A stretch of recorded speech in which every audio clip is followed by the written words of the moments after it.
Hey YouTube, this is Steve from Average Joe's Fantasy Football, and I've got another video to help you guys with your drafts that are coming up, either it be this weekend, next week, or obviously right before the season starts. Now, everything I'm going to talk about is going to be based off of redraft status. Obviously, if you guys have Dynasty questions, always check out our Dynasty videos. We've got a whole playlist there for you guys.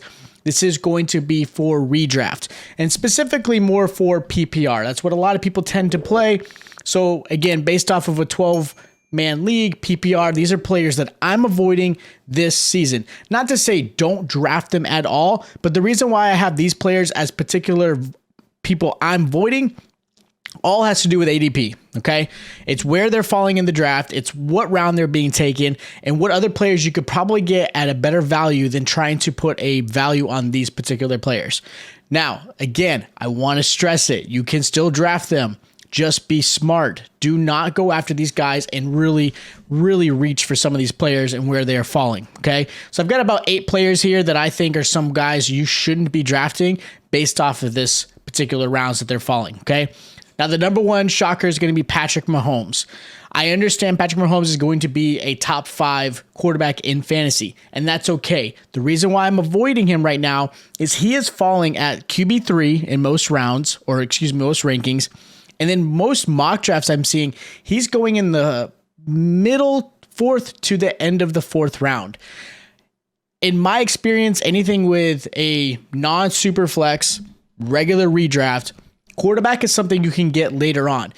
Round 4, you should be getting a top tier wide receiver or tight end. You should not be going after a Patrick Mahomes, who realistically, if you based off of his stats, and then of course with the offense changing, he is not much better than, say, and I know I'm going to get some comments for this one, he doesn't score that much more than what, say, a Kirk Cousins, Dak Prescott, Derek Carr, who those guys are falling into the later rounds, 8, 9, 10, 11 rounds. So again, value-wise, Patrick Mahomes is not worth it at the 4th round pick. He is going to go in most of those. You're good. Let your league mates go after him, and that is okay. I think you can get more value of getting a top-tier receiver or a top-tier tight end in round 4 than getting Patrick Mahomes and going after a Derek Carr or Kirk Cousins or Dak Prescott later in the draft to, again, have a better overall team. You're more than welcome to get him, but I'm avoiding Patrick Mahomes unless he falls later in the draft. Now, another player I'm gonna avoid, and a lot of it has to do with obviously some of the offseason, is Leonard Fournette. Fournette, if he does get in shape, which I expect him to, I think a lot of people are overblowing this. I think he'll get back into the shape he is, expected to be for the season. He's somebody I'm avoiding because I do believe they're going to use Rachaad White. I know obviously there's a lot of speculation of how that's going to be and how he's going to be used. We'll see how training camp goes. We'll see how preseason goes. But Leonard Fournette is falling right now, round 2, middle of round 2, like the 2.5 spot. RB11. Can he replicate what he did last year? Sure, it's always possible, especially when you've got a Tom Brady at the quarterback position, which is going to obviously open up because you've got some great receivers on the outside. So if Godwin comes in, back early, obviously you've added a Julio Jones. There is obviously a recent injury with Russell Gage. Hopefully he's back and healthy for the season. And of course, Mike Evans.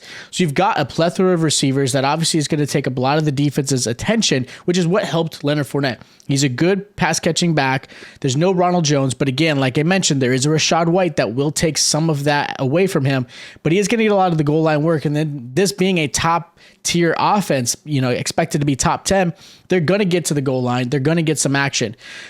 But I'm not sold on him at the middle of or early 2nd round. Again, late 2nd round, possibly early 3rd round. That's a great pick right there. I kind of value him there. I don't quite see him as an RB11. I think he's going to finish top 15. I think it might be in the 14th to 15th rank, but I'm not drafting him this early. It's just too early for me to see him go, and I'm not believing in that. Another guy who's being drafted pretty early. And again, a lot of this is going to be based off of obviously what he did last year. But James Conner is somebody that, for me, I don't believe is going to replicate the same thing he did last year. Now, he is obviously getting the goal line work. There is no Chase Edmonds in the backfield, so he is still going to get a lot of the RB1 work. Anywhere from 15 to 18 touches probably each game. So he is going to get a lot of action. But he's falling in, again, late 3rd round. It's okay. it's okay. I think for me, especially in the way I draft, I'm going top tier running back 1 and 2, depending on where I am on my draft. And then, of course, I'm going top tier receivers in 3 and 4. So for me, James Conner is not even going to be drafted on my team. He's not somebody I believed in last year. Obviously, he performed really well. A lot of it had to contribute to, obviously, the goal line work and touchdowns. That's not something you can always, really consistently be hoping for. Like, this is going to be a completely different offense than it was last year. So again, if you're relying on your running back to score 10 plus touchdowns every single season, that's not very realistic. This isn't LaDainian Tomlinson. This isn't Priest Holmes type of offenses. These offenses have changed and really have geared towards the, again, the wide receiver quarterback tandem. So for me, late third, I'm sorry, James Conner, I'm going wide receiver in that one. And when the last running back I want to talk about who I'm avoiding right now is going to be Antonio Gibson. He's falling in the late 4th round. Late 4th to probably the 6th, 7th round is kind of that running back dead zone that a lot of people have talked about, where you're really getting that tier 2.5, tier 3 aspect when it comes to the running backs. And for me, there are players like J.K. Dobbins still available in most of these rounds. Elijah Mitchell is still available. You're getting Rashad Penny still available. And I believe those running backs are going to perform better than Antonio Gibson. Antonio Gibson is definitely going to be utilized in a committee. It's been kind of mentioned by Ron Rivera, which scares me a lot with Antonio Gibson. You have J.D. McKissick, who was re-signed, who's going to get a lot of the pass catching. And a lot of people love Brian Robinson, their rookie that they drafted. So again, there's a possibility of a 3-headed monster in Washington. I'm hoping it's still going to be more of that 2-headed back with obviously Antonio Gibson getting a lot of work because he's got the talent and ability. I think he just needs to be in a different offense. I don't think Ron Rivera is completely sold on him. But with that said, in the 4th round, I am still not going after Antonio Gibson.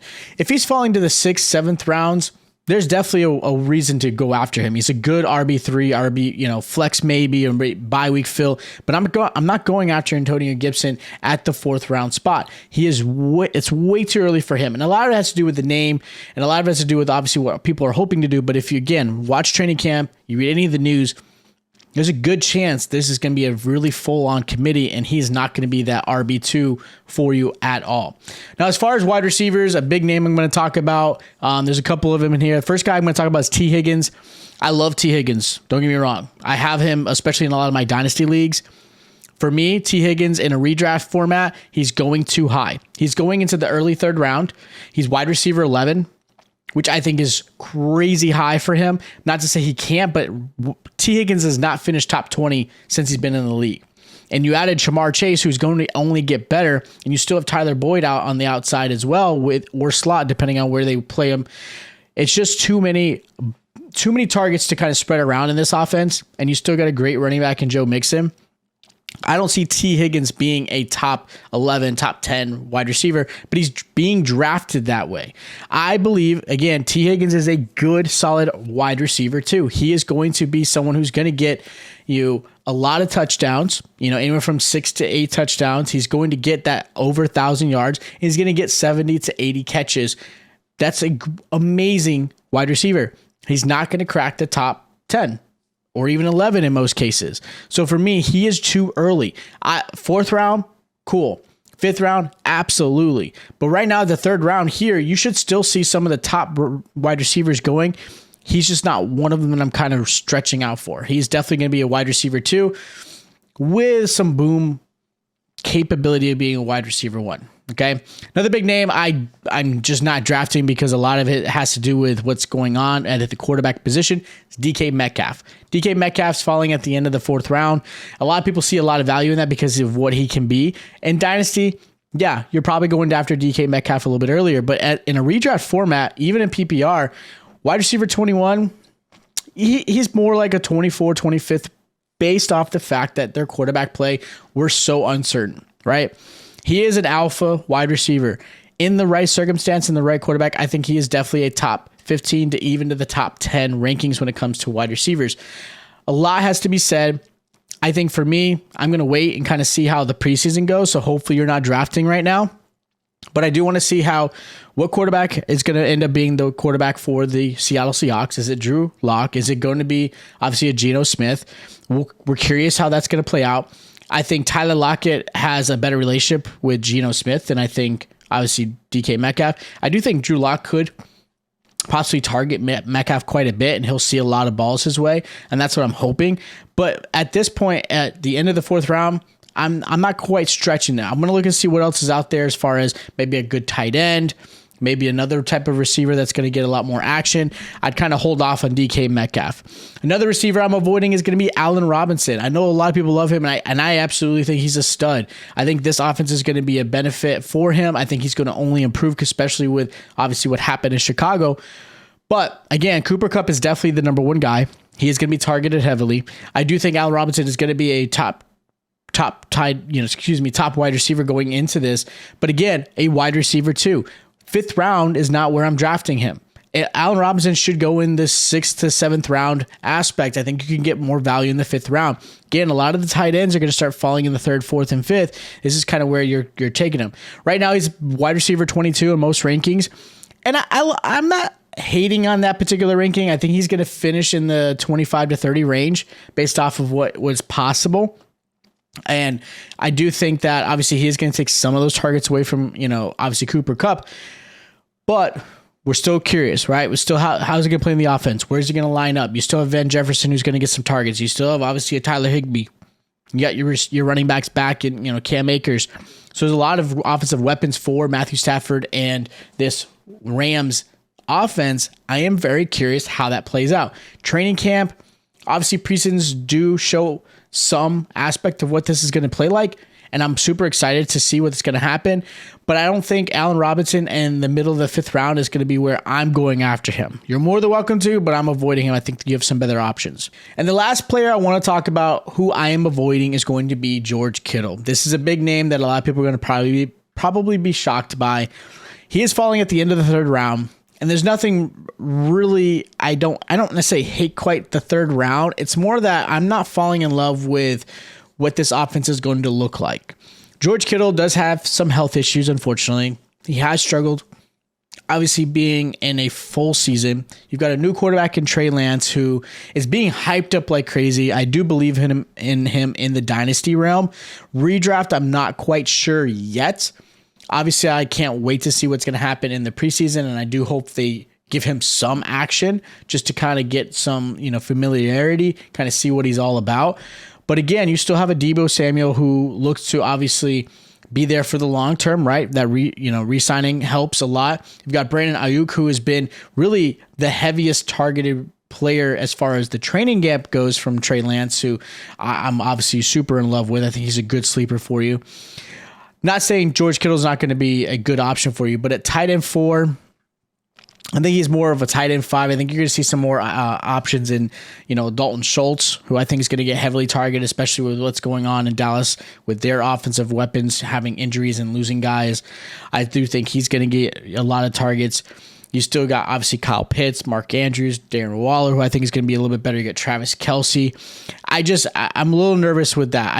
I'm going to try to avoid him. Now, if he's falling to me in the 4th, 5th round, I'm absolutely taking him. And the 311 is right at that 4th round. So, I'm not super mad at the particular spot. It's just I'm not 100% sold that he's going to be this tight end that everyone is hoping he's going to be.